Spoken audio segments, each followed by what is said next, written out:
Welcome to another video. I've been living in the Wingamm Oasi 540 now for almost exactly a month. And I want to share some tips and tricks, some things that I've learned about the camper with you in this video. So let's talk about the bed. And it's an overhead bed and it pulls down. And because of that, it could easily take out a cabinet door.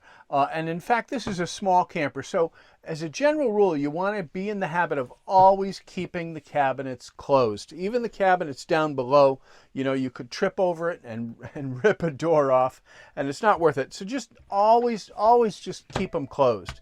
And that way you'll avoid an accident. One of the things I've discovered is that if you turn the chairs in the front so that they're behind this lip, then the bed will clear them. So you don't have to rotate the chairs before lowering the bed. I was told when I bought the camper that the chairs had to be in this position to get the bed down, and they don't. They just need to be behind this edge. Pulling the bed down is pretty easy. Just grab it with both hands and yank it down. So I don't use the ladder to get up and down off the bed. I'm 5 foot 10 inches tall, and what I do is I climb up on the bench seat here, and then there's a support for the bed right here. I grab that support for the bed with my left hand. Well, first I put my left knee up and I grab that support, and then I can climb right up on the bed super easy. So you're probably asking yourself, well, why are the pillows in the middle of the bed? Well, the pillows are in the middle of the bed because this is the highest part of the roof of the camper.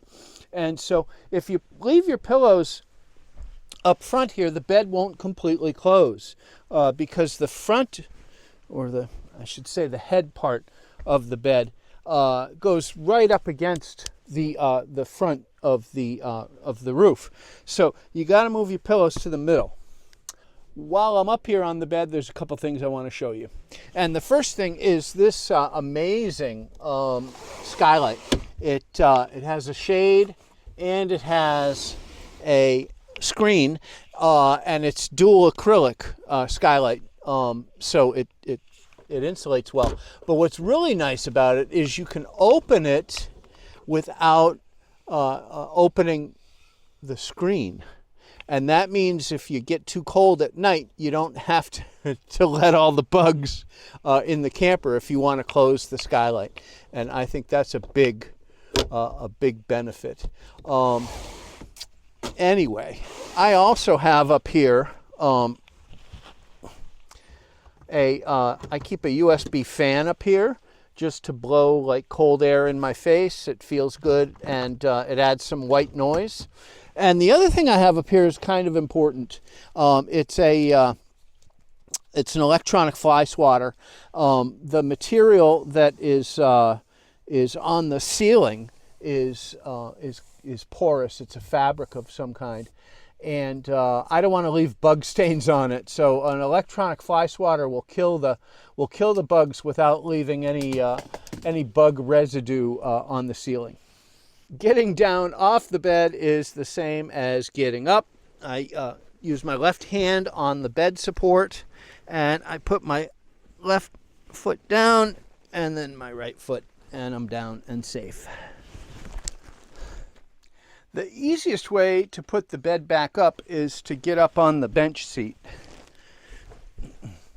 and pull it up from here. But you got to be careful that you get your head out of the way. Or you could have a problem there. I stopped doing that after I got my head stuck in the bed. And now I push the bed back up with both hands in the middle and just push it right back up. And give it a couple jiggles to make sure it's the whole way.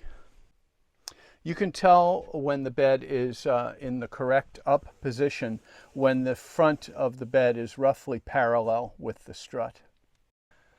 So let's talk about heat and hot water.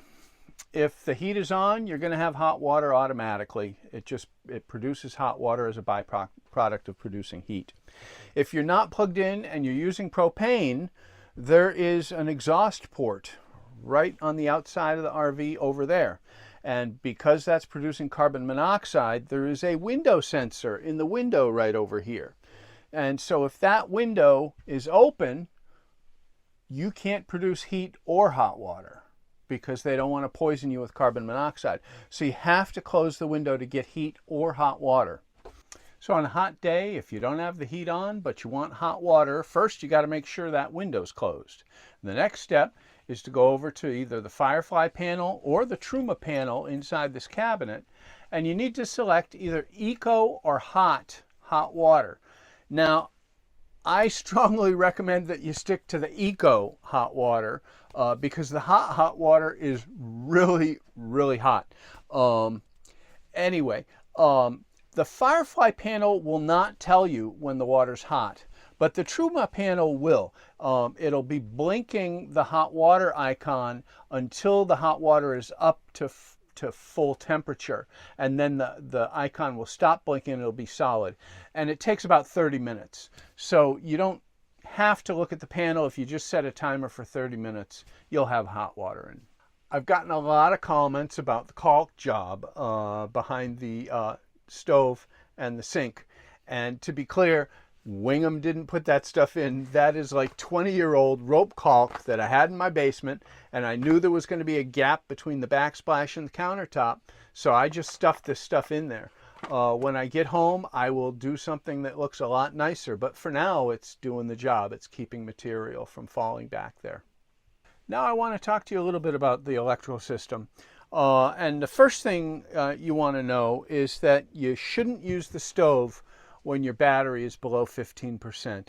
When your battery gets low, anything that draws a lot of current will cause battery cell voltages to drop.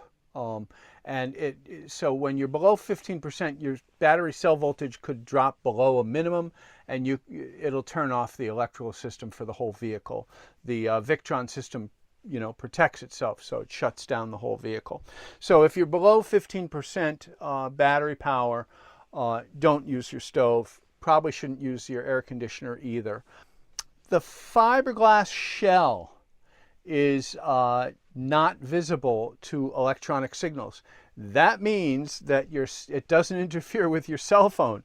So if you're getting bad cell phone reception, you can literally put your phone up there if you use hotspot and get really good cell phone reception.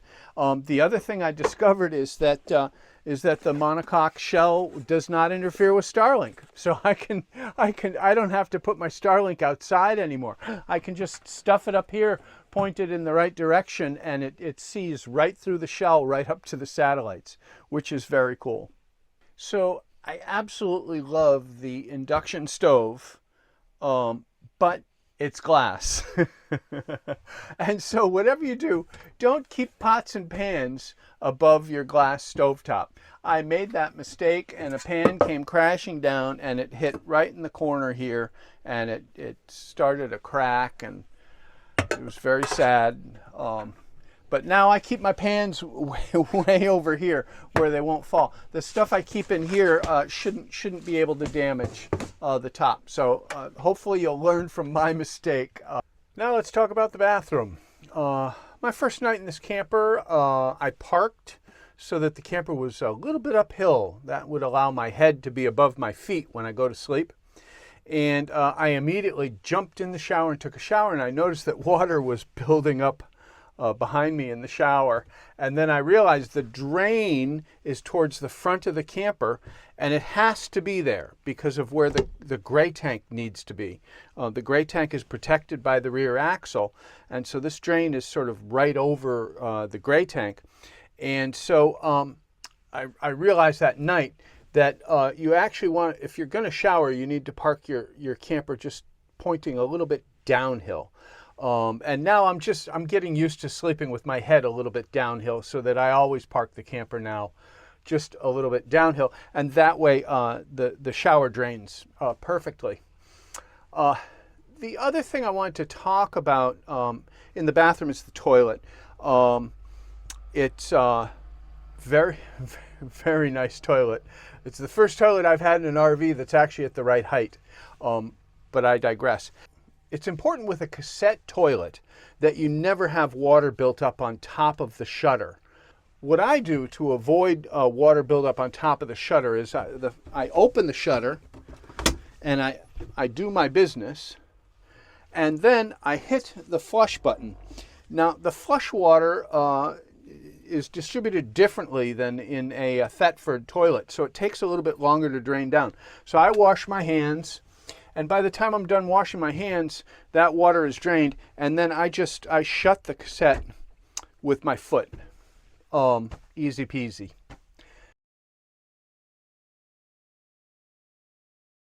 So just a couple quick things about the cassette toilet. I keep the key to the cassette right here, so it's easy to access when I'm at a dump station or a pit toilet. The cassette toilet, there we go. There's room to keep a little bit of hand sanitizer here. I'm not a fan of gloves. I think they give a false sense of security, and also you can't feel if material has hit your skin or not. If you have a glove on, you might touch your face. I'm not a fan of gloves. Also, the number of thrown gloves at dump stations. I see more rubber gloves just thrown all over the place. So you can keep some hand sanitizer in here so that after you're finished messing with your cassette, you can clean up your hands. The other thing I want to mention about the cassette is if you lift the tab and it doesn't immediately come out, if you lift that tab and it seems kind of stuck in there, don't pull hard on it. That means the shutter isn't closed inside. So you got to go inside, close the shutter, and then come back out, and it'll come out just fine. I hope you enjoyed this video. If you have suggestions, some ideas for maybe making the camper even more livable, I'd love it if you shared them in the comments down below. Thanks for watching.